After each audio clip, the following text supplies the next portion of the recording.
প্রধানমন্ত্রী তারেক রহমানের কাহারোলে খাল খনন কার্যক্রম উদ্বোধনের মধ্য দিয়ে একসঙ্গে দেশের ৫৪টি জেলায় শুরু হয়েছে নদী, নালা, খাল, জলাধার এবং পুনঃখনন কর্মসূচি। বিস্তারিত মাহমুদুল হক সুজনের প্রতিবেদনে।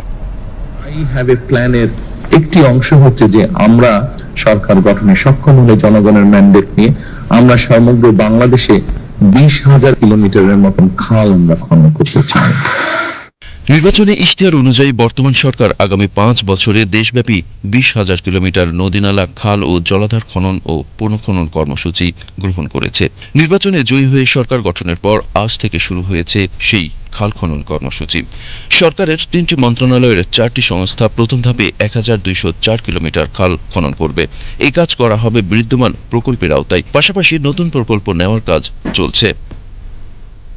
আজ সকালে দিনাজপুর জেলার কাহারোল উপজেলায় শাহপাড়া খাল খননের মধ্য দিয়ে এই কর্মসূচির উদ্বোধন করেন প্রধানমন্ত্রী তারেক রহমান।